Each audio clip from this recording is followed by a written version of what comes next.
எஸ்தரின் புஸ்தகத்தில் 5ஆம் அதிகாரம் 1ஆம் வசனத்தை இப்பொழுது வாசிக்கலாம். எல்லாரும் பைபிளை வேகமாக புரட்டணும். 5:1 எஸ்தரின் புஸ்தகம் 5ஆம் அதிகாரம் 1ஆம் வசனம். 3ஆம் நாளில் எஸ்தர் ராஜவஸ்திரம் தரித்து கொண்டு ராஜ அரண்மனையின் உள்முற்றத்தில் ராஜா கொலுவிருக்கும் ஸ்தானத்துக்கு எதிராக வந்து நின்றாள். ராஜா அரண்மனை வாசலுக்கு எதிரான கொலு மண்டபத்தில் ராஜாசனத்திலே வீற்றிருந்தான்.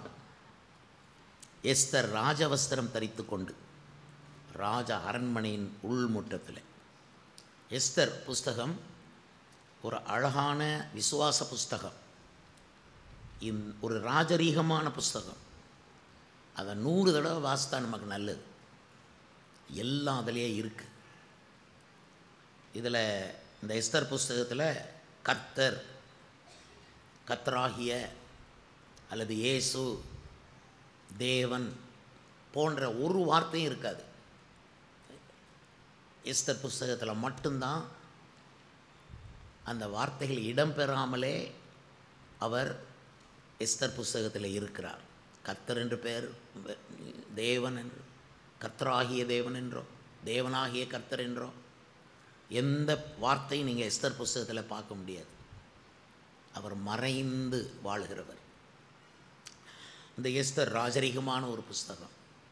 இந்த எஸ்தர் ஒரு யூத பெண்மணி. அப்படி தாய் தகப்பன் இல்லாத பெண்மணி. சின்ன வயதிலே தாய் தகப்பன் இறந்து விட்டார்கள். ஒரு தாய் தகப்பன் இல்லாமல் அனாதை என்ற நிலைமையில் இருந்த பெண்மணியை, சின்ன பிள்ளையை சிறிய தகப்பனாகிய மொர்தெகாய் என்கிற யூதன் எடுத்து வளர்த்து வந்தான், போதித்தும் வந்தான். வளர்க்கிறது மட்டுமல்ல, போதிக்கிறது என்பது ரொம்ப முக்கியமானது. வளர்த்து போதித்து நடத்தினான். கர்த்தருக்கு ஸ்தோத்திரம். வளர்த்தான், போதித்து நடத்தினான். நான் உனக்கு போதித்து நீ நடக்க வேண்டிய வழியை உனக்கு காட்டுவேன் என்று கர்த்தர் சொல்கிறார்.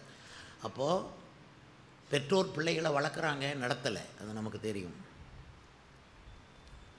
நாங்களும் விசுவாசிகளை வளர்த்து விட்டால் போதாது, உங்களை நாங்கள் நடத்தணும். எஸ்தரை அவர் வளர்த்தார், பின்பு போதித்து நடத்தினார். எஸ்தர் பொறுத்தளவில் அவள் மொர்தெகாயின் கைக்குள்ளே இருந்த காலங்கள், அந்த யூதனாகிய மொர்தெகாயின் கைக்குள்ளே இருந்த காலங்கள் மட்டுமல்ல, அவள் பிந்திய காலத்திலே ராஜ அரண்மனைக்குள்ளே போய் ராணியாக 127 நாட்டுக்கு ராணியாக மாறின பின்பும் இந்த மொர்தெகாய் வளர்த்த வளர்ப்பு, இந்த மொர்தெகாய் நடத்தின நடத்திப்புகளே அவள் இருந்தால், தானாக அவள் எதையும் விரும்பவும் இல்லை, கேட்கவும் இல்லை, எடுக்கவும் இல்லை, வேண்டுகோள் விடுக்கவும் இல்லை. சொந்தமாக அவள் வாழவில்லை, அவள் சார்ந்திருந்தாள். சரி, இது எஸ்தர் ரொம்ப ராஜரீகமான ஒரு பெண்மணி. எஸ்தருடைய காலத்தில் ஒரு பெரிய தீமையானவன், அவனுடைய பேர் ஆமான் என்பவன். அவன் யூதர்களை அழிக்க நினைத்தான். அவன் அழிக்க நினைத்ததுக்கு ஒரே காரணம், மொர்தெகாய் என்கிற ஒருவன் தனக்கு மரியாதை கொடுக்காததுனால தான். எல்லாரும் எழும்பி வணக்கம் போடுவார்கள், மொர்தெகாய் எழும்பி வணக்கம் போடவில்லை. ஆமான் வரும்போது அவன் எழும்பவில்லை. என்றால் இவன் ஒரு பசுத்தமான யூதன். துன்மார்க்கரை அவன் மரியாதை கொடுக்க மாட்டான். அதனால் அவன் சும்மா உட்காந்துருந்தான். இது கோபம் வந்தது ஆமானுக்கு, எரிச்சல் அடைந்தான். இந்த மொர்தெகாயை அழிக்க வேண்டும் என்று தீர்மானித்தான். ஆனால் மொர்தெகாயை மட்டும் அழித்தால் அது போதாது, அவனுடைய குலத்தையே அழிக்க வேண்டும் என்று தீர்மானித்தான். அவன் திட்டமிட்டு ஒரு பெரிய புது சட்டத்தையே உருவாக்குவதற்கு ராஜாவை தூண்டினான். ஒரே நாளில் யூதர்கள் அனைவரையும் கொன்று அழித்துவிட, 127 நாடுகளில் இருக்கிற யூதர்கள் சிதறி இருந்தார்கள். எல்லா நாடுகளையும் சிதறி இருந்தார்கள். ஒரே நாளில் 127 யூதர்களையும் கொன்று அழிக்கும்படி ஆமான் ஒரு சட்டத்தை கொண்டு வருகிறான். அந்த சட்டத்துக்கு ராஜா கையெழுத்து போடணும், முத்திரை மோதிரத்தினால முத்திரை வைக்கணும் என்று சொல்லி அவன் ராஜாவையே ஏமாற்றி விட்டான். ராஜாவும் முத்திரை போட்டு விட்டார். குறிப்பிட்ட நாள் ஆயத்தமானது. அரண்மனையில் இருக்கிற யூதர்களானாலும் சரி 127 நாடுகளில் எங்கே யூதர்கள் இருந்தாலும் அவங்கள கொள்ளலாம். இது ராஜா சாங்ஷன் பண்ணார், பெரிய சட்டம் போட்டாச்சு. இந்த சட்டம் போடப்பட்ட போது அந்த ஒரு யூதனாகிய மொர்தெக்காய் அழுகிறான், அவன் உபவாசம் இருக்கிறான், அவன் அலறிக்கொண்டு அரண்மனையை நோக்கி ஓடுகிறான். அதுக்கப்புறம் எஸ்தர் 3 நாள் உபவாசம் இருந்து அந்த சட்டத்தையே, அந்த ஆமான் அழிவை குறித்து போட்ட சட்டத்தையே 3 நாள் உபவாசம் பண்ணி புது சட்டம் ஒன்றை எழுதி எஸ்தர் மாற்றிவிட்டாள். இதுதான் இந்த எஸ்தர் புஸ்தகத்தினுடைய கதை. புது சட்டம். பொதுவாக இந்த மேதிய பெர்ஷிய சட்டங்கள் என்பது ரொம்ப ரொம்ப கடினமானது. சிங்கப்பூர், மலேசியா அந்த மாதிரி தேசங்களுடைய சட்டங்கள் எவ்வளவு கடுமையானதோ, யாராவது போதை மருந்து கொண்டு போனால் தூக்குத்தான், வேறு எந்த வித பேச்சும் கிடையாது. அது எப்பேற்பட்ட ஆளாக இருந்தாலும் தூக்கு தண்டனை தான். சட்டம் அவ்வளவு கடுமையாக இருக்கும் சிங்கப்பூரிலும் மலேசியாவிலும். இன்னும் இதே மாதிரி சவுதி அரேபியா போன்ற தேசங்கள். அதே மாதிரி மேதிய பெர்ஷிய சட்டம்னா அவ்வளவு ஸ்ட்ரிக்ட், அவ்வளோ ஸ்ட்ராங். ராஜா சொல்கிற வார்த்தை தான் சட்டம். சட்டம் ஒரு வாயிலிருந்து தான் பிறக்கும், வார்த்தை தான் சட்டம். இப்போ நம்ம ஒவ்வொன்றையும் இந்த எஸ்தர் கதைக்குள்ளே போய் ஒவ்வொன்றா பார்க்கும்போது அழகழகான விஷயங்களை நாம் பார்க்கலாம். அருமையானவர்களே, அகாஸ்வேரு என்கிற ராஜா 127 நாட்டுக்கு ராஜாவாக இருந்தாலும் நாம் சேவிக்கிற இரட்சகர் இயேசு 127 நாட்டுக்கு மட்டும் இல்லை, உலகம் முழுவதும் உள்ள எல்லா நாடுகளும் முழு உலகத்துக்கும் அவர் ராஜாவாக இருக்கிறார். கர்த்தருக்கு ஸ்தோத்திரம். அவர் தான் எல்லா அதிகாரத்தையும் கையில் வைத்திருக்கிறார். ஸ்தோத்திரம். இனி இந்த ராஜா சட்டம் போட்டு அதை மாற்றவே முடியாது. ஆனால் எஸ்தர் உபவாசம் பண்ணி ஜெபம் பண்ணி மாற்றிட்டான். அப்போ உபவாச ஜெபத்துக்கு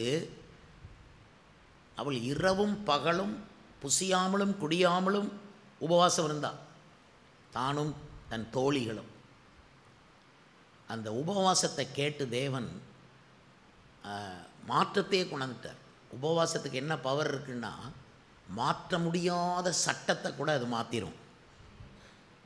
சாசு சட்டம் போடுவோம், ஆமான் சட்டம் போட்டான் பாருங்கள், யூதர்களை ஒரே நாளில் கொல்லணும். இவ உபவாசம் பண்ணி சட்டத்தையே மாற்றி புது சட்டம் ஒன்று எழுதிட்டுதான். யார்? எஸ்தர். பார்க்க தாய் தகப்பம் இல்லாத பிள்ளை மாதிரி இருந்தாலும் வருங்காலத்தில், பிந்திய காலத்தில் எஸ்தர் புது சட்டத்தை எழுதக்கூடிய பெண்மணியாக மாறினான், சட்ட நிபுணராக மாறிட்டான் எஸ்தர். எஸ்தர் மட்டுமல்ல, எஸ்தரோடு மொர்தெக்காயும் சேர்ந்து 2 பேர் சேர்ந்து தான் சட்டத்தை எழுதினாங்களாம். கர்த்தருக்கு ஸ்தோத்திரம். நீங்கள் 9ஆம் அதிகாரம் 32ஆம் வசனத்தில் பார்த்தீங்கன்னா, இப்படியே எஸ்தரின் கட்டளையானது, எஸ்தருடைய கட்டளை, எஸ்தருடைய சட்டம். நீங்கள் பைபிளுக்குள்ளே போக வேண்டாம், கவனிங்க.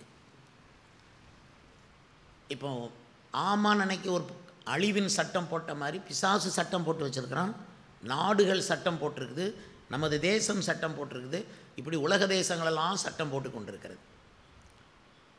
நம்ம உடம்பில் சிஸ்டம் அது சில சட்டங்களை போடும். சட்டத்தை மீறினீங்கன்னா நோய் வரும்.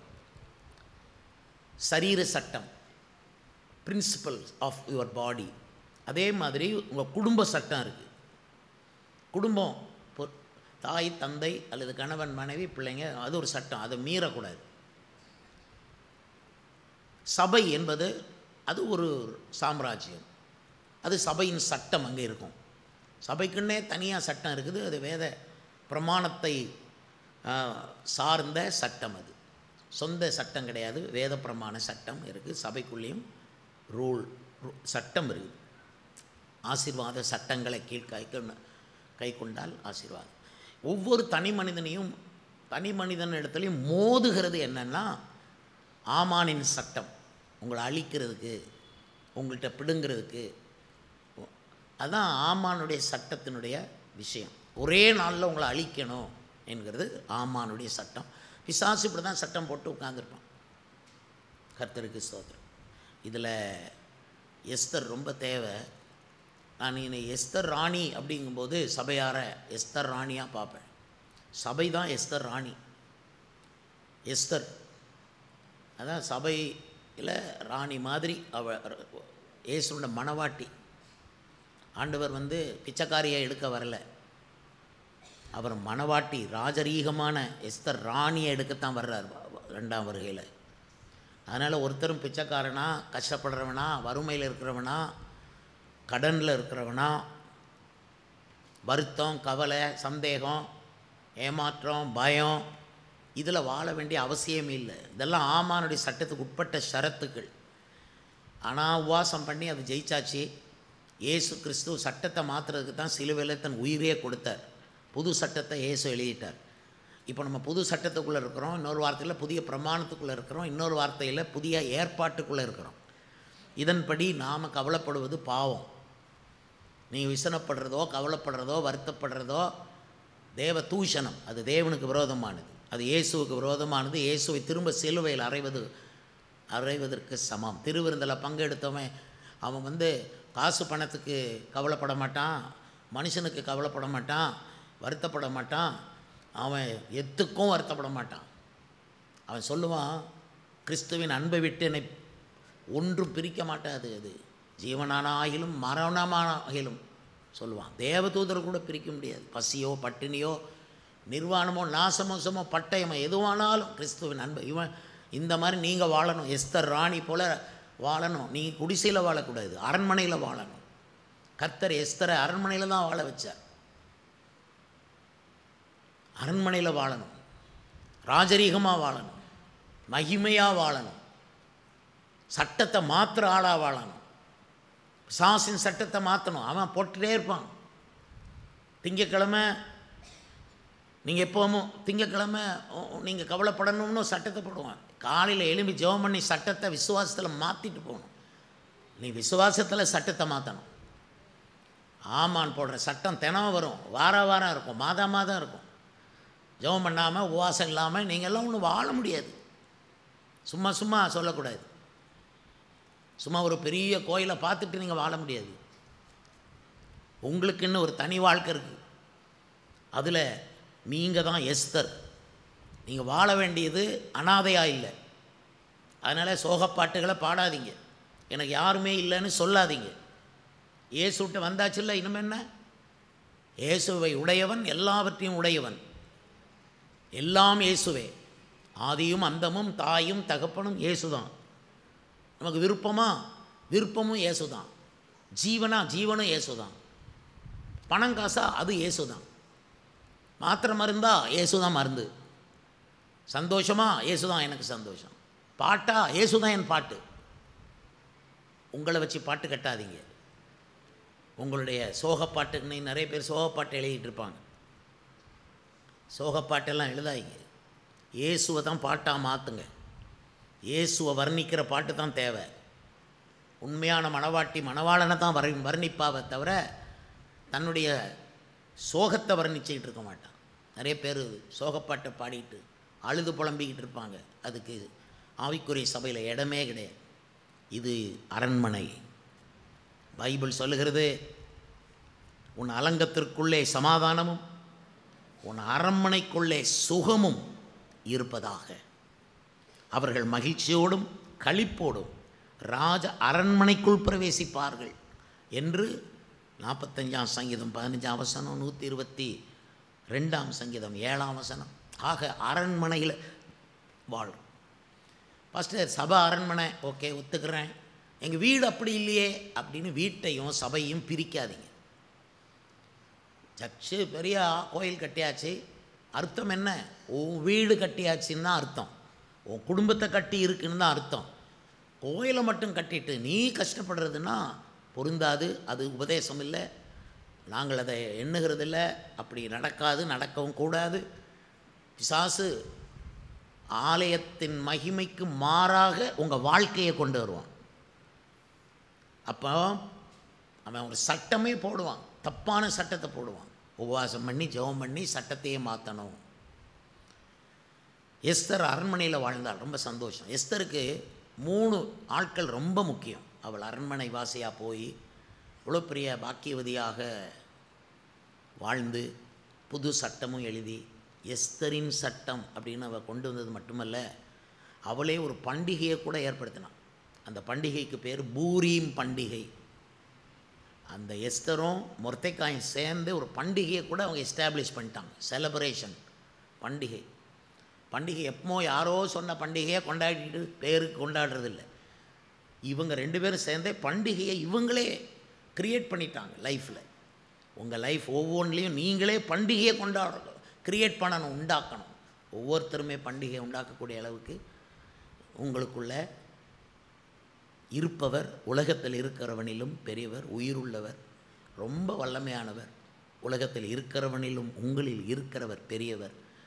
அவரால் முடியாததுன்னு ஒன்றும் இல்லை. நீங்கள் ஜெபம் பண்ணலை, அதுதான் உங்கள் தப்பு. நீங்கள் முழங்கால முடக்கலை, அதனால தான் ஏமாந்து நிற்கிறீங்க. வரவன் போகிறவெல்லாம் உங்களை ஏமாற்ற காரணம் நீ முழங்காலையே முடக்கலை. கர்த்தர் உன் முழங்கால கவனமாக கவனிக்கிறார். நீ என்னைக்கு கர்த்தருக்கு முன்பு முழங்கால முடக்கிறையோ அப்போ எல்லாம் வெளிச்சத்துக்கு வரும். உன்னை ஏமாத்தினவங்களை நீ கண்டுபிடிப்பாய். உனக்கு ஆண்டவர் உனக்கு வைத்திருக்கிற ஆசீர்வாதங்களையும் பொக்கிஷங்களையும் அப்போ தான் நீ கண்டுபிடிப்பாய். நீ முழங்கால முடக்கணும். முழங்கால முடக்காமல் நீ விசுவாசியா அல்லது எஸ்தரா வாழ வழியே இல்லை. எஸ்தர் ஒரு அனாதை தான், தாய் இல்லை, தந்தை இல்லை. ஆனால் எடுத்து வளர்த்தது மொர்தெக்காய். மொர்தெக்காய் தான் தாயாக தந்தையாக மாறினான். எஸ்தருக்கு 3 பேர் ரொம்ப முக்கியம். முதலாவது 127 நாட்டு ராஜாவாகிய அகாஸ்வேரு எஸ்தருக்கு ரொம்ப முக்கியம். ஏன்னா எஸ்தருடைய கணவன் அவர். எஸ்தர் அந்த நாட்டு ராணியாக மாறினான். அப்போ எஸ்தருக்கு யார் முக்கியம்? ராஜா ரொம்ப முக்கியம். 2வது எஸ்தருக்கு யார் ரொம்ப முக்கியம்? மொர்தெக்காய். ஏன்னா அவள் தான் எடுத்து வளர்த்தவர் மட்டுமல்ல, போதித்து நடத்தினவர். அதனால் மொர்தெக்காய் ரொம்ப முக்கியம் எஸ்தருக்கு. மொர்தெக்காய் கொடுத்த உபதேசத்தில் தான் அந்த அம்மா எல்லாருடைய தயவை பெற்றுச்சு. 127 நாட்டிலிருந்து கன்னியாஸ்திரிகள் ராணியாக மாறணும்ன்ட்டு ஆசைப்பட்டு வந்தாங்க. ஆனால் இவளுக்கு மட்டும் கிடைச்சது எப்படி? அவனுக்கு கிடைச்ச மொர்தெக்காயை வச்சு தான். ஆகவே மொர்தெக்காய் கொடுத்த உபதேசம். அப்போ எஸ்தருக்கு மொர்தெக்காய் ரொம்ப முக்கியம். 3வது மொர்தெக்காய்க்கு யார் முக்கியம்னா ஏகாய் என்கிறவர். 2ஆம் அதிகாரம் 9ஆம் வசனத்தில் நீங்கள் பார்ப்பீங்க. இந்த ஏகாய் என்கிறவர் என்னெல்லாம் கொடுக்குறார் அப்படிங்கிறத நான் உங்களுக்கு வாசித்து காட்டுறேன். நான் இங்கேருந்து வாசிக்கிறேன் 8ஆம் வசனத்திலிருந்து. ராஜாவின் கட்டளையும் தீர்மானமும் பிரசித்தமாகி அநேகம் பெண்கள் கூட்டப்பட்டு சூசான் அரண்மனையில் உள்ள ஏகாயின் வசத்தில் ஒப்புவிக்கப்படுகிற போது எஸ்தரும் ராஜாவின் அரண்மனைக்கு அழைத்து கொண்டு வரப்பட்டு ஸ்திரீகளை காவல் பண்ணுகிற ஏகாயின் வசத்தில் ஒப்புவிக்கப்பட்டாள். அந்த பெண் அவன் பார்வைக்கு நன்றாயிருந்ததினால் அவளுக்கு அவன் கண்களில் தயவு கிடைத்தது. யார் கண்களில்? ஏகாயின் கண்களில் தயவு கிடைத்தது. ஆகையால் அவளுக்கு அவளுடைய சுத்திகரிப்புக்கு வேண்டியவைகளையும் அவளுக்கு வேண்டி தேவையான மற்றவைகளையும் அவளுக்கு கொடுத்தான். அதுக்கப்புறம் ராஜா அரண்மனையில் இருக்கிற 7 தாதிமார்களை அவளுக்கு நியமிக்க ஜாக்கிரதைப்பட்டான். அதுக்கப்புறம் கன்னிமாடத்தில் சிறந்த ஒரு இடத்தில் அவளையும் அவள் தாதிமார்களையும் வைத்தான். அப்போ ஏகாய் எவ்வளோ முக்கியம் என்பதை பாருங்கள். இந்த ஏகாய் ஏன் முக்கியம்னா, அவன் கண்களில் எஸ்தருக்கு தயவு கிடைத்தது. உடனே அவன் என்ன செய்கிறான்? இந்த எஸ்தருடைய சுத்திகரிப்புக்கு வேண்டிய எல்லாம் கொடுக்குறான். என்ன விதமான சுத்திகரிப்பு அத்தனையும் கொடுக்குறான் ஏகாய் என்பவன். 2வது அவளுக்கு தேவையான மற்றவைகளையும் கொடுக்குறான். அவளா கேட்டாலோ என்னமோ தெரியல, ஆனால் அவளுக்கு தேவையான எது எது உண்டோ, இன்னொரு ஆள்கிட்ட போய் கேட்க தேவையில்லை, அரண்மனையை விட்டு வெளியே போய் கேட்க தேவையில்லை, எல்லாம் ஏகாய் கொடுத்தான். அது மட்டுமல்ல, அவளை கவனிப்பதற்கு 7 தாதிமார்களை நியமித்தான். அவளை நல்லா கவனிக்கணும். எஸ்தரை நல்லா கவனிக்கிறதுக்கு 7 தாதிமார் சுற்றி நிற்பாங்க. இதெல்லாம் ஏற்படுத்தினது ஏகாய். அது மட்டுமல்ல, இந்த எஸ்தர் நல்லா வாழுவதற்கு அரண்மனையிலே சிறந்த ஒரு இடத்தை அவன் தேர்வு செய்து எஸ்தரையும் அவருடைய தாதிமாரையும் அங்கே வைத்தான். அரண்மனையிலே பெஸ்ட் இடம் எஸ்தருக்கு. இவ்வளவும் கொடுத்த ஏகாய் முக்கியம். 3 பேர் ரொம்ப முக்கியம்னு சொன்னேன். மறுபடியும் ஞாபகப்படுத்தி சொல்லுங்கள் எதெல்லாம் முக்கியம். முதலாவது 127 நாட்டு ராஜா முக்கியம். ஏன்னா ராஜா தான் எஸ்தருடைய கணவர். கணவர் ரொம்ப முக்கியம். கணவர்னு நான் சொல்லும்போது கணவர் மட்டுமல்ல, அது குடும்பத்தையே காட்டுகிறது. ஏன்னா கணவர் குடும்ப தலைவர், அது ஃபேமிலி, த ஹோல் ஃபேமிலி அது காட்டுது. ஃபேமிலி ரொம்ப முக்கியம். சொந்த குடும்பத்தை நடத்தாமல் சபையை நடத்தக்கூடாது. குடும்பம் ரொம்ப முக்கியம். உன் குடும்ப தலைவர் உனக்கு ராஜா. நீ உன் தகப்பனையும் தாயையும் மறந்து விடு. அப்பொழுது ராஜா உன் அழகில் பிரியமாக இருப்பார், சந்தோஷப்படுவார். கணவன் வீட்டில் இருந்துக்கிட்டு தாய் தந்தையை நினச்சி அங்கேயே போகணும், ஓவராக பேசணும்னு நினைக்கக்கூடாது. உன் கணவர் உன்மேல் பிரியமாக இருக்கும்படிக்கு உன் ராஜா ரொம்ப முக்கியம், உன் கணவர் ரொம்ப முக்கியம். ஆகவே எஸ்தருக்கு யார் முக்கியம்? எஸ்தர் ராணியாக இருக்கணுமானா அவளுடைய கணவர் ராஜாவாக இருக்கணும். கணவரை கவனிக்காமல், கணவருக்கு நல்ல ட்ரெஸ் வாங்கி கொடுக்காம, கணவனுக்கு நல்ல போஷாக்குள்ள உணவை கொடுக்காம, அவரை ராஜா மாதிரி ட்ரீட் பண்ணாமல்,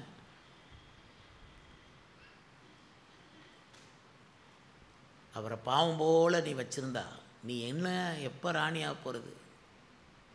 பாஸ்டர் அதில் எப்படி பாஸ்டர்? அது அப்படி தான். நீ உன் ஹஸ்பண்டை மட்டும் நல்ல ராஜா மாதிரி வச்சுப்பார். மிச்சமெல்லாம் கர்த்தர் நடத்தி உன்னை சுற்றி அரண்மனையில் உன்னை வைப்பார், ராணியாக வைப்பார். கணவர் தான் முக்கியம். பாஸ்டர் நான் என்னைய மாதிரி என் கணவர் ஜெபம் பண்ணலையே, டோன்ட் கேர். எஸ்தரை மாதிரி எஸ்தர் உபவாசம் பண்ணா 3 நாள், ஆனால் ராஜா உபவாசம் பண்ணலை, தேவையில்லை. ஆனால் நீ அவரை ராஜா மாதிரி வைக்கணும். சாப்பாடு ராஜா சாப்பாடு கொடுக்கணும் கணவருக்கு. கணவர்னால் கணவர் மட்டும் அல்ல, அதில் கணவர் மனைவி பிள்ளைங்க எல்லாம் சேர்ந்த ஒரு குடும்பத்துக்கு, குடும்பந்தான் அகாஸ்வேரு ராஜா அடையாளம். சொன்னால் எஸ்தருக்கு யார் முக்கியம்? அவளது குடும்பம் முக்கியம். எஸ்தருக்கு யார் முக்கியம்? அவளது குடும்பம் முக்கியம், அவளுடைய கணவரும் குடும்பமும். நீங்கள் ஒரு பெண்மணியானா உங்கள் கணவர், நீங்கள் ஒரு ஆண் பிள்ளையாக இருந்தால் உங்கள் மனைவி, அது உங்களுக்கு ரொம்ப முக்கியம். குடும்பத்தை தள்ளாதீங்க, குடும்பத்தை அசட்டை பண்ணாதீங்க, குடும்பத்துக்கு ஜெபம் பண்ணாமல் இருக்காதீங்க, குடும்பத்துக்கு இல்லாமல் ஆக்கிறாதீங்க, குடும்பத்துக்கு விரோதமாக எதுவும் பண்ணிடாதீங்க. எஸ்தருக்கு யார் முக்கியம்? ராஜா முக்கியம். 127 நாட்டு ராஜா. அங்கே தான் 2வது பார்க்குறோம் யார் முக்கியம்னு. மொர்தெகாய் முக்கியம். அதை எடுத்து வளர்த்தவர், அவர் தான் பாஸ்டர். பாஸ்டர்னால் பாஸ்டர் மட்டும் இல்லை, பாஸ்டர் சபை, சபையின் உபதேசங்கள், சபையினுடைய புது சட்டங்கள், இதெல்லாம் சேர்ந்து தான் மொர்தெகாய். மொர்தெகாய் மீன்ஸ் பாஸ்டர். நான் எப்போவுமே சொல்லுவேன், ஒருவனுக்கு சபை இல்லை, பாஸ்டர் இல்லை அப்படின்னா அவன் ஒரு அனாதை. அவனுக்கு தாய் இல்லை, தந்தை இல்லைன்னு அர்த்தம். தாய் தந்தை நடத்துகிறத விட மேன்மையாக நடத்துகிறவர் தான் இயேசு கிறிஸ்து. அவருடைய போதனைகள், அவருடைய ஆவியானவர், அவருடைய வெளிப்பாடு, அவருடைய தீர்க்க தரிசனங்கள் கொடுத்து, அவருடைய புத்திமதி, அவருடைய உபதேசங்களை கொடுத்து ஒரு எஸ்தரை வளர்க்குறதுங்கிறது சின்ன விஷயம் கிடையாது. ஏன்னா மற்றவங்கெல்லாம் மொர்தெகாய் அனாதை பிள்ளையை எடுத்து வளர்க்குறான், மற்றவங்கெல்லாம் அப்படி எடுக்க மாட்டாங்க. நிறைய பணம் இருந்தால் தான் பாஸ்டர்கள் அவங்கள ரொம்ப கும்பிட்டு வாழ்வாங்க, அடிக்கடி வீட்டுக்கு போவாங்க. அனாதை பிள்ளைக்கு யார் போவா? ஆனால் மொர்தெகாய் பாருங்கள் என்ன மாதிரி பாஸ்டர். அவர் தாய் தகப்பன் இல்லாத உள்ள ஆளை எடுத்து வளர்க்கவும் செய்தார், போதித்து நடத்தவும் செய்தார். பிந்தி அவள் அரண்மனைக்கு போன பிற்பாடும் அந்த போதனையின்படி தான் நடந்து வந்தா. உள்ளே இருந்தாலும் மொர்தெக்காய் அவர் ரெஸ்பெக்ட் பண்ணி நடந்து வந்தா. ஒரு பாஸ்டர்னால் வெறும் பாஸ்டர் மட்டும் இல்லை, பாஸ்டரை உள்ளே இருக்கிற அபிஷேகம், பாஸ்டருக்குள்ளே இருக்கிற வெளிப்பாடு, பாஸ்டருக்குள்ளே இருக்கிறதான ஆத்மபாரம், பாஸ்டருக்குள்ளே இருக்கிற தரிசனம், அந்த உபதேசங்கள் எல்லாம் சேர்ந்து தான் ஒரு பாஸ்டர். இனி பாஸ்டர்னால் அந்த தனி மனிதன் மட்டுமல்ல, அந்த ஹோல் சபையும் காட்டுது.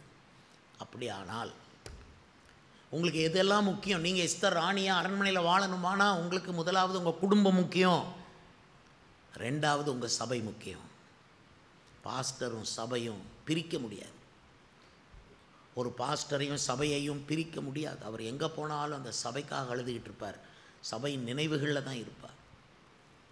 சபையினுடைய எண்ணங்கள், மக்களுடைய எண்ணங்கள், மக்கள் சாப்பிட்டாங்களா, போனாங்களா, சுகமாக இருக்காங்களா, சந்தோஷமாக இருக்காங்களா, வீட்டுக்குள்ளே சமாதானமாக இருக்காங்களா, புருஷ மனைவி ஒருத்தர் நல்லா பேசிக்கிறாங்களா, சந்தோஷமாக இருக்காங்களா, இதெல்லாம் கவனிக்கிறவங்க தான் பாஸ்டருடைய வேலை.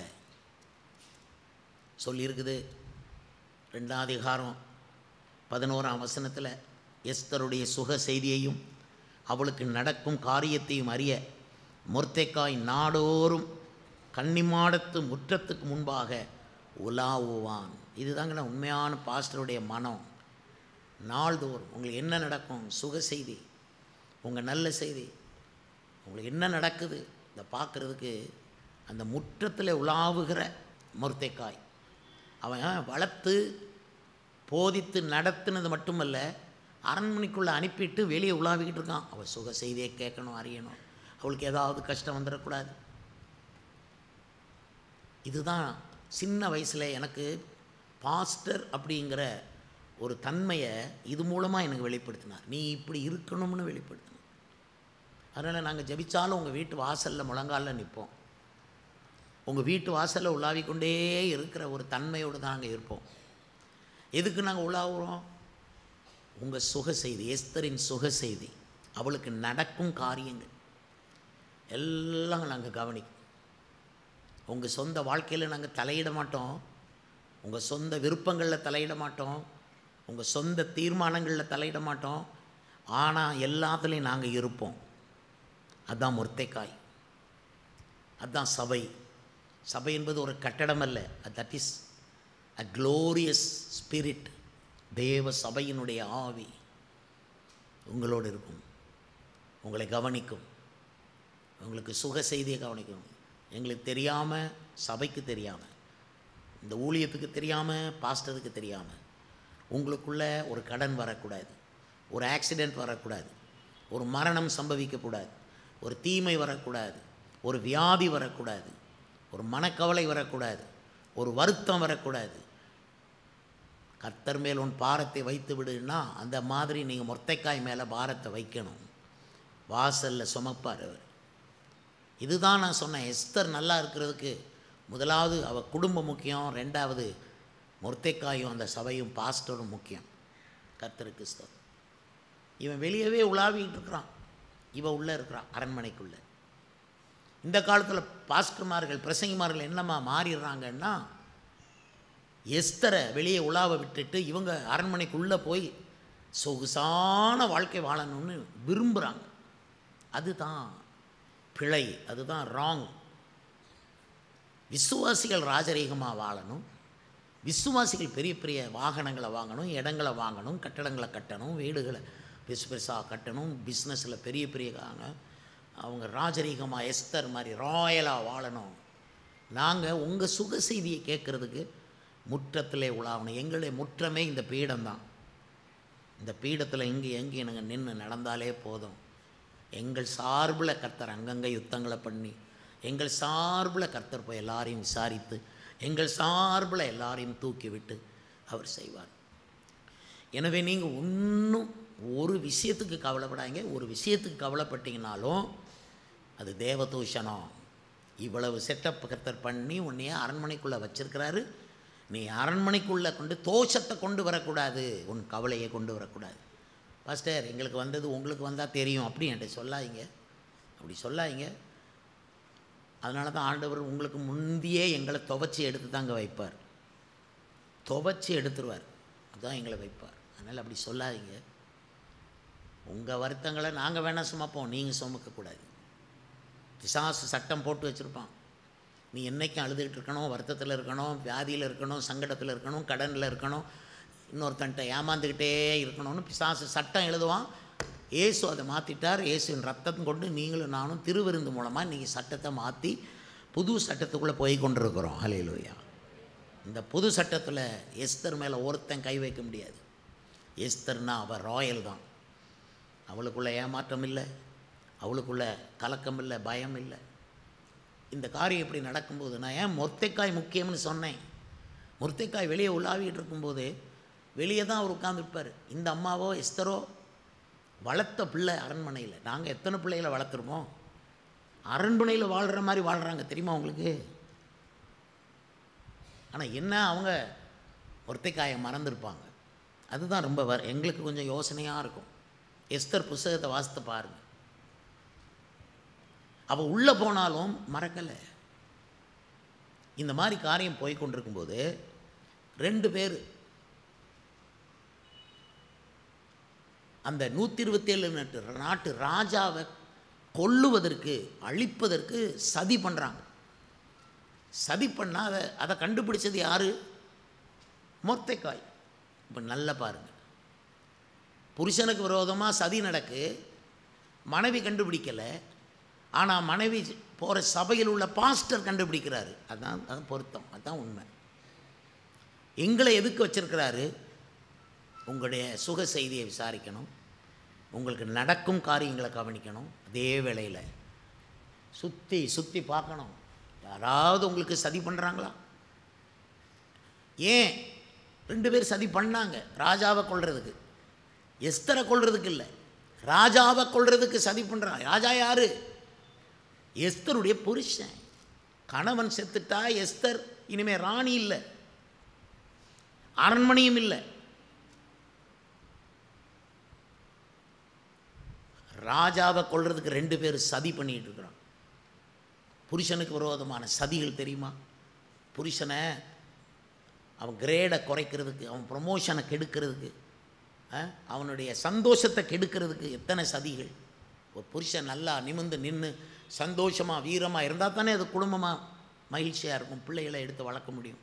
புருஷனே வாடி வதங்கி கவலைப்பட்டு கலங்கி, சிலர் ஷேவ் எடுக்காமல் பரிதாபமாக நடப்பார்கள். ஆனால் பிசாசு கொக்கரிப்பான், கொந்தளிப்பான், அவன் ஊடுருவான். என்ன செய்ய முடியும்? எஸ்தருடைய புருஷனுக்கு வரக்கூடிய சதி, 2 பேர் கொல்றதுக்கு திட்டம் போட்டான். சதி திட்டம் எவ்வளவு ஹெவியாக இருக்கும், எவ்வளவு சீக்ரெட்டாக இருக்கும். ஆனால் ஊழியக்காரன் கண்டுபிடிச்சிட்டானே, மொர்தெக்காய் கண்டுபிடிச்சிட்டாரே. அர்ப்பணிக்கப்பட்ட ஊழியர் வளர்த்தவனுக்கு தான் தெரியும். அதுக்கு தான் சபையில் நீங்கள் வளர்க்கப்படணும். நீங்களாக வளர்ந்து கோணி போகக்கூடாது. காட்டில் மரங்கள் வளருது. காட்டு மரங்களை பாருங்கள், ஒரு திசையில் இருக்காது. அது ஒன்று கோணி இங்கே போய் கொடிகளெல்லாம் வந்து கோணிமானி வளர்ந்து எந்த கிளை எங்கே இருக்குன்னு தெரியும். அப்படி விசுவாசிகள் வளரக்கூடாது. உங்களை வளர்க்கணும். திருவசனமாகிய கலங்கமில்லாத ஞானப்பாலை கொடுத்து உங்களை வளர்க்குறதுக்கு தான் ஊழியக்காரங்க. நீங்களா நாங்கள் பார்த்துக்குறோன்னு சொல்லாதீங்க. நீங்களா வளர்ந்தால் கோணி தான் வளருவீங்க. கொஞ்சம் காலத்துக்கு நல்லா போகும், அப்புறம் கொடி இந்த வழியாக போகும். முடிவில் உங்கள் லைஃபே கானகமாக இருக்கும். நாங்கள் உங்களை வளர்க்கணும். என்றைக்கு ஞானஸ்நானம் எடுக்கிறீங்களோ அங்கே இருந்தே உங்களை வளர்க்கணும். வசனத்தை கொடுத்து கொடுத்து கொடுத்து வளர்க்கணும். அதே மாதிரி ஊழியக்காரங்க, நாங்கள் வளர்க்குற பிள்ளை இப்படி செய்யுமா, இப்படி நடக்குமா, இப்படி கஷ்டப்படுமா, இப்படி வியாதியில் கிடக்குமா. வியாதிங்கிறது ஒரு சிங்க கொகை மாதிரி. தானியேல் உள்ளே போய் வெளியே வந்துட்டான். வியாதி என்பது ஒரு தீச்சூளை போல உள்ளே போய் வெளியே வந்துடுறான். சாத்ராக் மேஷாக் ஆபேத்நேகோ, கர்த்தருக்கு ஸ்தோத்திரம் உண்டாவதாக, அவர் உள்ளே இருக்கார். ஏன்னா 3 பேர் உள்ளே போட்டாங்க தீச்சூளைக்குள்ளே. ராஜா பார்க்கும்போது 4 பேர் மாதிரி தெரிஞ்சது. 4வது ஆள் தேவன் குமாரனுக்கு ஒப்பானவராக தெரிஞ்சார். அதுக்கப்புறம் இவன் கூப்பிட்றான், ராஜா கூப்பிட்றான், சாதராக் மேஷக் ஆபேத்நேகோ என்பவர்களே வெளியே வாருங்கள். 3 பேர் தான் வெளியே வந்தாங்க. இந்த 4வது ஆள் வெளியே வரல, இன்னும் தீச்சூளைக்குள்ளே இருந்து. நண்பர்களே, யாராவது மறுபடியும் அந்த சூளைக்குள்ளே தூக்கி போட்டால் அவங்களையும் வரவேற்கிறதுக்காக அவர் தீச்சூளைக்குள்ளேயே இருப்பார். உங்களுடைய தீச்சூளை என்ன? உங்களுடைய சிங்கக்கெபி என்ன? அங்கே கர்த்தர் இருக்கிறார். ஹல்லேலூயா, ஹல்லேலூயா. இன்று நாம் சேவிக்கிற அந்த ஜீவனுள்ள தேவன் அங்கே இருக்கிறார். உங்கள் வீட்டுக்கு, உங்கள் குடும்பத்துக்கு விரோதமான சதி, உங்கள் கணவருக்கு மட்டுமில்லை. நான் சொன்னேன், ராஜாவுக்கு விரோதமான சதின்னா குடும்பத்துக்கு விரோதமான சதி. குடும்பத்துக்கு வேண்டிய ப்ரொவிஷன் கிடைக்காம சதி பண்ணுறவங்க இருப்பாங்க, சொந்தக்காரங்க பண்ணுவாங்க. யார் உங்களை பற்றி நல்லது நினைப்பா? சொல்லுங்கள். நீங்கள் நல்லா இருக்கணும், பேரும் புகழுமாக இருக்கணும், சுகமாக இருக்கணும், நல்ல ராஜா மாதிரி பெருசாக நல்ல வாழணும். யார் ஸ்பிரிச்சுவலாக இருக்கணும், இயேசு வரும்பொழுது சிறகடித்து பறக்கணும். யார் உங்கள் மேலே அவ்வளோ அக்கறையாக கவனமாக கவனிப்பார்? ஆகவே உங்கள் குடும்பம் ரொம்ப முக்கியம். எஸ்தருக்கு அவள் குடும்பம் முக்கியம். ஆனால் குடும்பத்துக்குள்ளே சதி நுழையிறது அவள் கண்டுபிடிக்கலை. நல்ல வேலை ஒரு பாஸ்டர் அவள் வச்சுருந்தான். அவளுடைய பாஸ்டர் கண்டுபிடிச்சிட்டார் சதியை. அவன் அவ்வளோ பெரிய திட்டத்தை 127 நாட்டு ராஜாவை கொள்கிற பெரிய ஹெவியான சதி திட்டம் கண்டுபிடிச்சிட்டான். அதுதான் மொர்தெகாய், அதுதான் கிருபை, அதுதான் அழைப்பு, அதுதான் ஊழியம். ஊழியம்னா கூட்டம் நடத்திட்டு கிளம்பி போகிறதில்ல. பிசாசு எங்கே ரூபத்தில் எந்த ரீதியில் வர்றான், எந்த ஆள் மூலமாக. சில வேளை பிசாசு உங்கள்கிட்ட நல்ல ஆள் மூலமாக வருவான். இயேசு கிறிஸ்துவிடத்தில் பேதுரு வழியாக வந்தான். இயேசுவை இது உமக்கு சம்பவிக்கக்கூடாது சொன்ன உடனே இயேசு என்ன சொன்னார் அவனை பார்த்து? எனக்கு பின்னாக போ சாத்தானே அப்படின்னார். உங்களுக்கு ரொம்ப வேண்டியவங்க, உங்களுக்கு அப்பப்போ சின்ன சின்ன உதவி கொடுத்து ஹெல்ப் பண்ணவங்க வழியாகவும் பிசாசு வரும். அவங்க சொல்கிறது 2 தடவை சரியாக இருந்திருக்கும், நீங்கள் கேட்பீங்க, கேட்டிருப்பீங்க. 3ஆவது தடவையும் அது சரியாக இருக்கும்னு கேட்பீங்க, அதல பாதாளத்தில் விழுந்திருப்பீங்க. Let not any person lead you. எவரும் உன்னை வளர்க்க வேண்டாம்.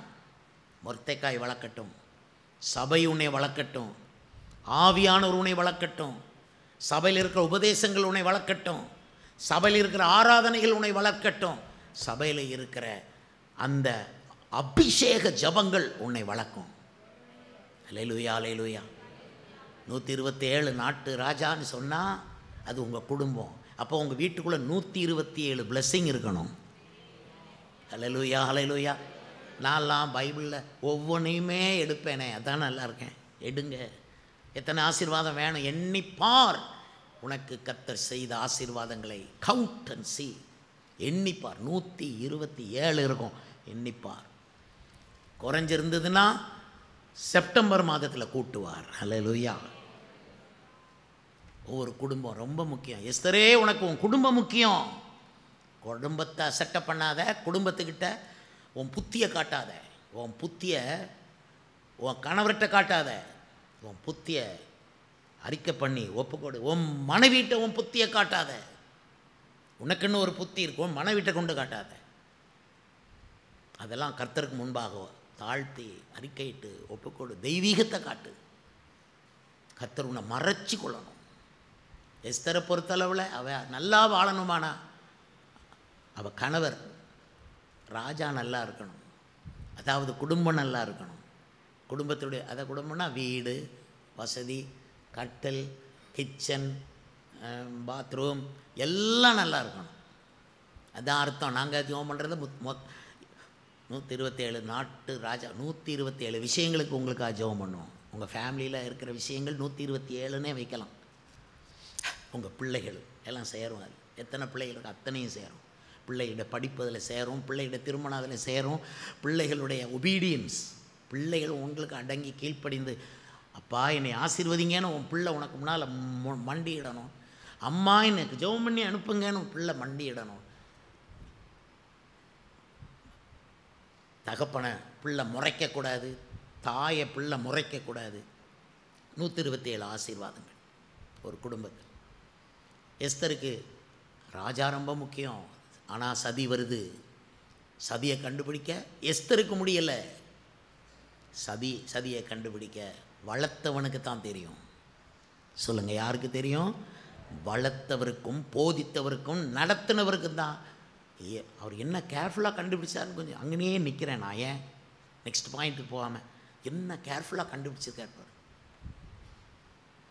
ஒரு தடவை எசேக்கியா ராஜா வீட்டுக்குள்ளே பாபிலோன் ராஜா அனுப்பின தளபதி அவங்க இவங்க எல்லாம் பெரிய பெரிய சன்மானங்களை கொண்டு உள்ளே நுழைகிறாங்க. இவன் இருக்கானே எசேக்கியா ராஜா, அவன் மண்டு. எனக்கு ரொம்ப வருத்தம் என்னென்னா, அந்த சதியை கண்டுபிடிக்க முடியல. எஸ்தர் உள்ளே இருக்கனால தெரியாது. நீங்கள் நல்லா சம்பாதிச்சுக்கிட்டு இருப்பீங்க, சதியை கண்டுபிடிக்க மாட்டீங்க. நல்லா ஆஃபீஸுக்கு போவீங்க, நல்ல காரில் அப்படியே போய்கிட்டு இருப்பீங்க, சொந்த ஜனங்களெல்லாம் வருவாங்க, அப்படியே சதி கண்டுபிடிக்க முடியாமல் இருப்பீங்க. நீங்கள் அரண்மனைக்குள்ளே நல்லா சாப்பிடுவீங்க, புரோட்டா என்ன சிக்கன் என்ன, சதியை கண்டுபிடிக்க முடியாமல் இருப்பீங்க. நாங்கள் வெளியில் இருக்கோம், நாங்கள் வாசலில் உலாவி கொண்டிருக்கிறோம், கண்டுபிடிச்சி மொர்தெகாய் இந்த செய்தியை யார்கிட்ட சொன்னான்னு சொல்லுங்கள்? எஸ்தருக்கு சொன்னான். நேராக ராஜாட்ட சொல்லலை, எஸ்தருக்கு சொல்லி, எஸ்தருக்கு ஒரு பேர் வரணும்.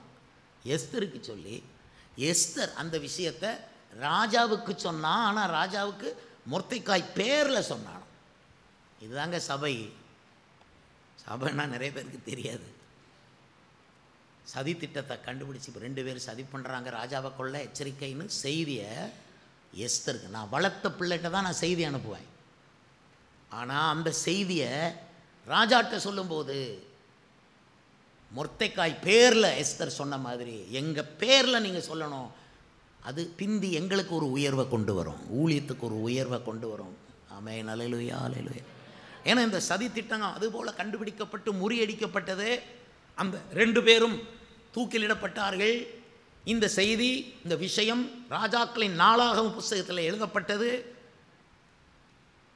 விசுவாசியே, உனக்கு உன் குடும்பத்துக்கு விரோதமான சதி இருக்குது. சொந்தக்காரன் சதி பண்ணுவான். நாங்கள் இந்த சில இதில்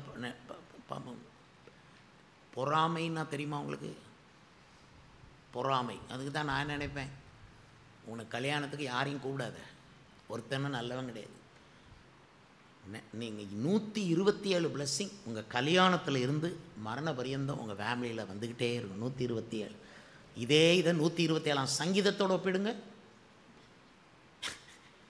என்னது 127ஆம் சங்கீதம்? உன் பிள்ளைங்கள்லாம் எப்படி இருப்பாங்க? பலவான் கையில் உள்ள அம்புகளுக்கு ஒப்பாக இருப்பாங்க. உன் பையங்க, உன் பொண்ணுகளெல்லாம் பலவான் கையில் உள்ள அம்புகள். ஆனால் பலவான் கையில் இருந்தால் தான் அது பயன்படும். அப்படி இருப்பான். எனவே நான் அந்த கதையை அப்படியே சுருக்கி கொண்டு வரேன். எஸ்தருக்கு எது முக்கியம்? யார் முக்கியம்? 3 முக்கியம். 1 ராஜா முக்கியம், குடும்பம் முக்கியம்.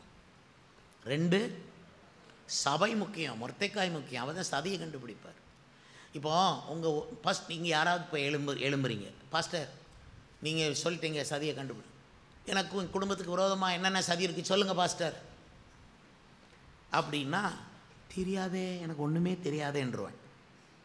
அந்த மாதிரியெல்லாம் போட முடியாது, கேட்க முடியாது. நாங்கள் ஜெபம் பண்ணும்போதே அல்லது பாடல் ஆராதனை நடத்தும் போதே சதியை கண்டுபிடிச்சி, சதியை உடச்சி, சதியெல்லாம் நீக்கி உங்கள் ஜீவனை காப்பாற்றிக்கிட்டு இருப்போம். அப்போ ராஜா சாக மாட்டார். அல்லேலூயா. சதி பண்ணவே அங்கே போய் மோதிக்கிட்டு இருப்பான். புரியுதா உங்களுக்கு? உங்களுக்கு விரோதமாக ஒருத்தன் சதி பண்ணிட்டான்னா சர்ச்சுக்கு ஓடி வந்துடுங்க. அவங்ககிட்ட பேச்சே வேண்டாம், நேர சபைக்கு வந்து சோத்திரம் அல்லேலூயா அல்லேலூயாங்க. அவன் எங்கேயோ போய் மோதிக்கிட்டு இருப்பான், அது உங்கள் பேரெல்லாம் வராது. அல்லேலூயா அல்லேலூயா அல்லேலூயா அல்லேலூயா அல்லேலூயா. மொர்தெகாய் ரொம்ப முக்கியம். அவனுடைய வளர்ப்பு ரொம்ப முக்கியம். அவனுடைய போதனை உங்களுக்கு ரொம்ப முக்கியம். அவனுடைய நடத்துதல் உங்களுக்கு ரொம்ப முக்கியம். ஆண்டவரே என்னை நடத்தும்ப்பா, ஆவியானவர் நடத்தணும். சரி, 3வது எது முக்கியம்? ஏகாய். 3வது எஸ்தருக்கு யார் ரொம்ப தேவை? ஏகாய் பரிசுத்த ஆவியானவருக்கு அடையாளமாக இருக்கிறார். இந்த இடத்துல என் சத்தத்தை கேட்குறவரே ஏகாய் தான். அரண்மனையிலே முக்கியமானவர் அவர். அவள் ஸ்திரீகளை, கன்னியா ஸ்திரீகளை பாதுகாக்கிறவர். சபை எப்படி இருக்கணும்? கன்னிகை போல இருக்கணும். கரை திரையற்ற கன்னியாஸ்திரி போல புத்தியுள்ள கன்னிகையாக சபை இருக்கணும். கரப்படக்கூடாது, பாவத்தால் கரப்படக்கூடாது, உலகத்தால் கரப்படக்கூடாது, மற்றவர்கள் கொடுக்குற மாற்று கருத்துக்களால் கரப்படக்கூடாது, உங்கள் மைண்டை கரப்ட் பண்ணக்கூடாது. ஒரே வழியில் போங்க. ஒரே மெய்ப்பன், ஒரே மந்தை, ஒரே கர்த்தர், ஒரே விசுவாசம், ஒரே சரீரம், ஒரே அப்பம். அப்படி நடங்க. நாங்கள் உங்களை வளர்த்தா நல்லா வளர்ப்போம்.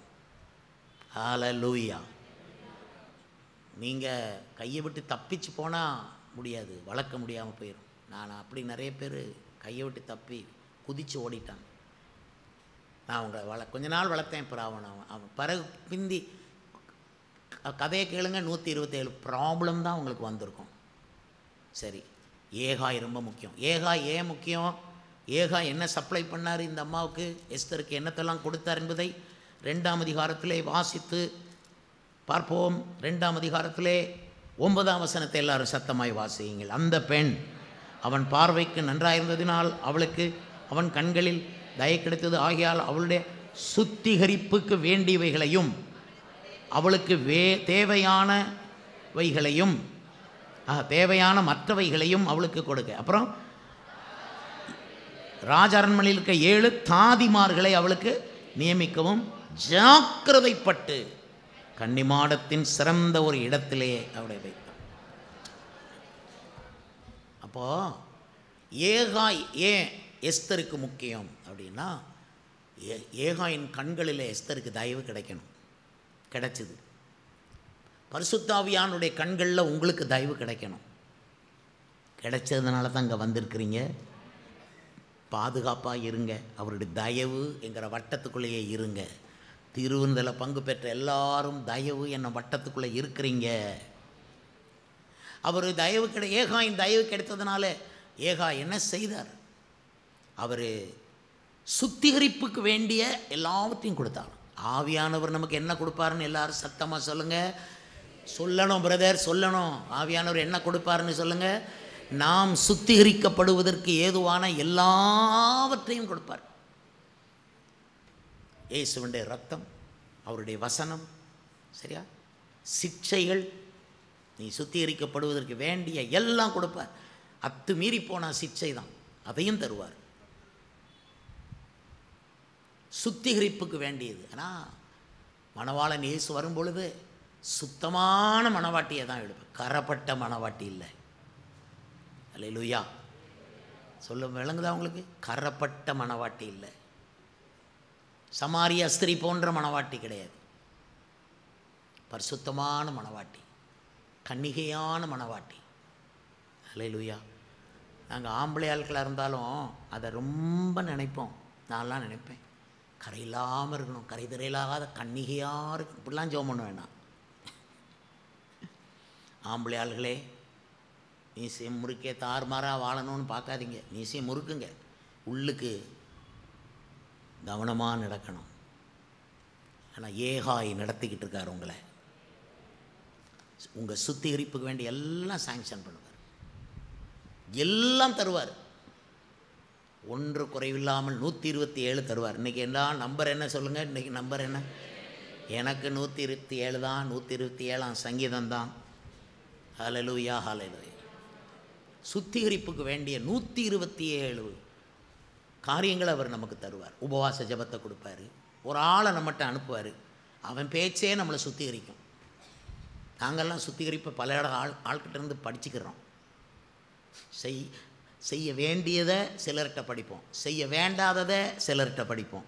எங்கிட்ட வர்ற எல்லார்ட்டையும் நாங்கள் படிப்போம். உங்கள்கிட்ட வர்றவங்க எல்லார்ட்டையும் நீங்கள் படிக்கலாம்.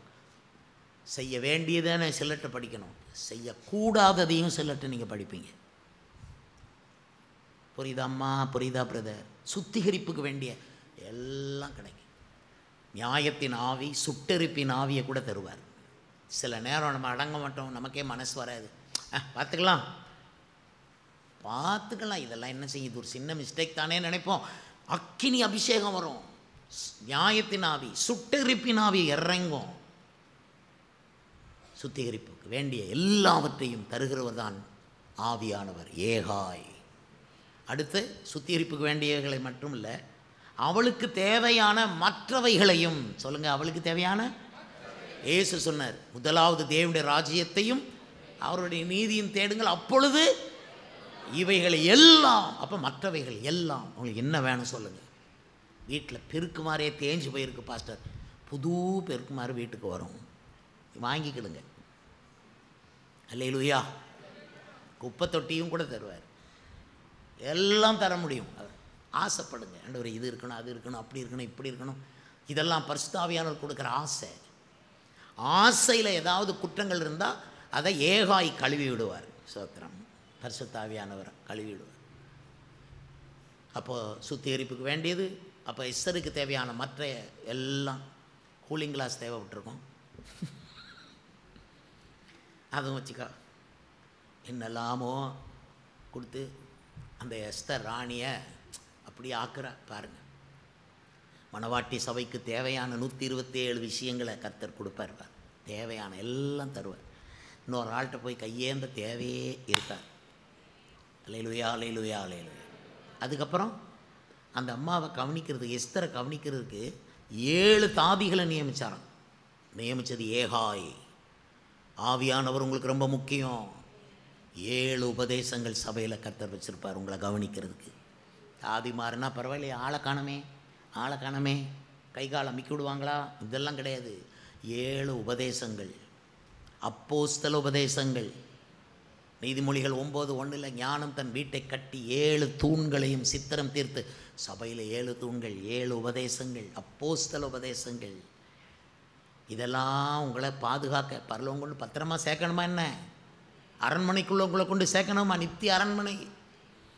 அதனால் அந்த 7 தாதிமார்கள் உங்களை சுற்றி. ஆவியானவர் ரொம்ப முக்கியம். ஆவியானவருடைய 7 தாதிமார்கள்னு சொன்னால் 7 உபதேசங்கள் மட்டுமல்ல, ஆவியானவருடைய 7 தன்மைகள். 7 தன்மைகள். அதான் பரலோகத்தில் எரிகிற 7 தீபங்கள் அங்கே இருந்ததாம். ஆவியானவருடைய 7 தன்மைகளை அது காட்டுது. அவர் பரிசுத்தமானவர், அவர் தாய் போன்ற உருக்கமானவர், அவர் வைராக்கியமானவர், அந்த மாதிரி பாவத்தின் மேல் விருப்புள்ளவர். இந்த மாதிரி 7 முக்கிய விஷயங்கள். இந்த ஏகாய் எனக்கும் முக்கியம், உங்களுக்கும் முக்கியம். ஹல்லேலூயா, ஹல்லேலூயா. இந்த 3 பேரும் இருந்தால் போதும். சொல்லுங்கள், யாரெல்லாம் தேவை? ராஜா, குடும்பம், அப்புறம் மொர்தெகாய், அது என்னது? சபை. 3 ஏகாய், பரிசுத்த ஆவியானவர். இந்த 3 பேர் முக்கியம். அனாவசியமாக இவன் எங்கே வந்தான்? எவன் வந்தான் உள்ள? ஆமாம். நீங்கள் இனிமே அப்படி தான் பேசணும், பைபிள் மாதிரி பேசணும். எங்களுக்கு தான் 3 இருக்கே. அனாவசியம் அந்த வியாதி எங்கே வந்துச்சு? அனாவசியமாக இந்த கடன் எங்கெங்கே வர பார்க்குது. அதை ரிஜெக்ட் பண்ணிடுங்க. தேவை 3 மட்டும்தான். ஆமான நடவடிக்கை எடுக்க கர்த்தர் உயிர் உள்ளவராக இருக்கிறார். அவன் எழுதின சட்டம் உங்களுக்கு விரோதமாக இருந்தாலும் மாற்றி எழுதுகிற சட்டத்தை கர்த்தர் உங்களை வச்சே மாற்றி எழுதுவார். கல்வாரிக்கும் உங்களுக்கும் தொடர்பு இருந்தால் சட்டத்தை எழுதலாம். இயேசு கல்வாரியில் சட்டத்தை மாற்றி எழுதினார். கல்வாரிக்கும் உங்களுக்கும் தொடர்பு டைரெக்டாக இருந்தால் நீங்கள் உங்களுக்கு விரோத சட்டங்களை சாதக சட்டங்களாக மாற்றி எழுதலாம். எளிமை நின்று கைத்தட்டி கர்த்தரை துதிக்கலாமா? அல்லேலூயா. சோத்திரம், சோத்திரம்.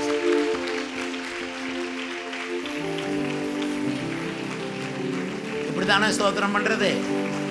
யாருக்கு ஸ்தோத்திரம்? எனக்கா பண்ணுறீங்க?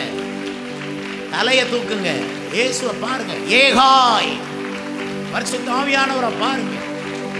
7 தாதிமார்களை நியமிப்பார். அரண்மனையிலே சிறந்த இடத்தை உங்களுக்கு தருவார். நல்ல பொசிஷன். அவரே ராஜா, அவரே சேனைகளின் கர்த்தர்.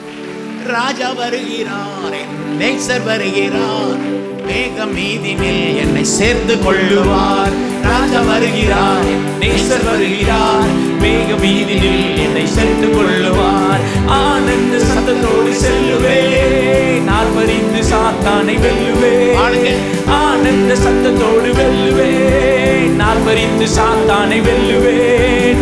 துன்பங்கள் நீயே, இன்பங்கள் நீயே, பின்னவர் மார்பினில் சாய்ந்து கொள்ளுவேன். துன்பங்கள் நீங்கியே, இன்பங்கள் நல்கிய நல்கியே விண்ணவர் மார்பினில் சாய்ந்து கொள்ளுவேன். ராஜா வருகிறார், என் நேசர் வருகிறார், மேக மீதினில் என்னை சேர்த்து கொள்ளுவார். ராஜா வருகிறார், என் நேசர் வருகிறார், மேக மீதினில் அரண்மனை சேர்த்து கொள்ளுவார். ராஜா வருகிறார், என் நேசர் வருகிறார், முறியடித்து போடுவார், என்னை சேர்த்து கொள்ளுவார். ராஜா வருகிறார், நேசர் வருகிறார், அரண்மனை 7 தாதிமார்களை நியமிக்கிறார். ராஜா வருகிறார், என் நேசர் சுத்திகரிப்புக்கு வேண்டிய எல்லாம் கொடுக்கிறார், என்னை சேர்த்து கொள்ளுவார். மற்றவைகள் எல்லாம் கொடுக்கிறார். செல்லுவேன், ஒரு குறைவும் இருக்காது. ஆனந்த சத்தத்தோடு செல்லுவேன், ஆர்ப்பரித்து சாத்தானை வெல்லுவேன். மறுபடியும் பாடுங்க. ஆனந்த சத்தத்தோடு செல்லுவேன், ஆர்ப்பரித்து சாத்தானை வெல்லுவேன். துன்பங்கள் நீங்கியே இன்பங்கள் நல்கியே விண்ணவர் மார்பினில் சாய்ந்து கொள்ளுவேன். துன்பங்கள் நீங்கியே இன்பங்கள் நல்கியே விண்ணவர் மார்பினில் சாய்ந்து கொள்ளுவேன். எல்லா தலைகளை உயர்த்தி ஜெபம் பண்ணுவோம். முதலாவது உங்க குடும்பத்துக்காக ஜெபம் பண்ணுங்க. உங்க கணவரை ஆசீர்வதிங்க. உங்க கணவருக்கும் உங்களுக்கும் கான்ட்ரடிக்ஷன், நீங்க செத்தாலும் வரக்கூடாது. அவரை கனம் பண்ணுங்க. உங்க கணவரை ரெஸ்பெக்ட் பண்ணுங்க. அவரே உன் ராஜா. உன் தகப்பனையும் தாயையும் மறந்து விடு. அப்பொழுது ராஜா உன் அழகில் பிரியப்படுவார். இந்த சபையில் இருக்கிற கணவன்மார்கள் மட்டுமல்ல, குடும்பம்தான் முக்கியம். குடும்பத்துக்காக ஜெபம் பண்ணிக்கொள்ளுங்க. உங்கள் கணவரை ஆசீர்வதிங்க. உங்கள் மனைவியை ஆசீர்வதித்து ஜெபிங்க. உங்கள் பிள்ளைகள் பேர் அவங்க முகத்தை பார்த்து அவங்கள ஆசீர்வதிங்க. ஆசீர்வதிங்க, ஆசீர்வதிங்க. இப்போ உங்கள் மொர்தெக்காயை நினைங்க, உங்கள் பாஸ்டர்கள் நினைங்க, உங்களுடைய சபையை நினைங்க. கர்த்தர் கொடுத்துருக்கிற நல்ல ஒரு வளர்ப்பு, நம்மளை நல்லபடியாக வளர்க்குறாங்களே இந்த சபையில். ஏன்னா டியூஷனுக்கு டியூஷன், அறிவுக்கு அறிவு, தாளந்துக்கு தாளந்து நல்லா வளர்க்குறாங்களே. ஜபத்தில் தானே வளர்க்குறாங்க நம்ம பிள்ளைகளை. பாரத்தோடு ஜெபம் பண்ண வளர்க்குறாங்க, ஒழுக்கத்தில் வளர்க்குறாங்களே. மொர்தெக்காய் வளர்க்கட்டும், சபை நம்மை வளர்க்கட்டும். ஹல்லேலூயா. ஒப்பு கொடுங்க. சபை வளர்க்கட்டும். சபை வளர்த்த பிள்ளை நல்லா தான் இருக்கும். உலகம் வளர்த்த பிள்ளை நல்லா இருக்காது. ஊர் வளர்த்த பிள்ளை நல்லா இருக்காது. சபை வளர்த்த பிள்ளை பரலோகத்தில் வந்து நிற்கும். ஹல்லேலூயா, ஹல்லேலூயா. ஏகாய நினைங்க, தயவுசெய்து எல்லாரும் பரிசுத்த ஆவியானவரை நினைங்க. அவர் அனலாய் இறங்குவார், அசைவாடி வருவார், சந்தோஷமாய் நம்மை ஆதரிப்பார். அவர் கண்களில் உங்கள் எல்லாருக்கும் தயவு கிடைக்கும். பரிசுத்தமுள்ள பிதாவே, இந்த செய்தியை கேட்ட எல்லாரும் பாக்கியவான்கள். இந்த செய்திக்குள்ளேயே எல்லாரையும் நீர் அப்படியே அடக்கி வைத்து ஒவ்வொருவரும் எஸ்தர் ராணி போல பிரகாசமாய் இருக்க ஜெபிக்கிறோம். ஒரு அரண்மனையிலே வாழ ஜெபிக்கிறோம். 127 ஆசீர்வாதங்களை எண்ணி இவர்களுக்கு கட்டளையிடும்.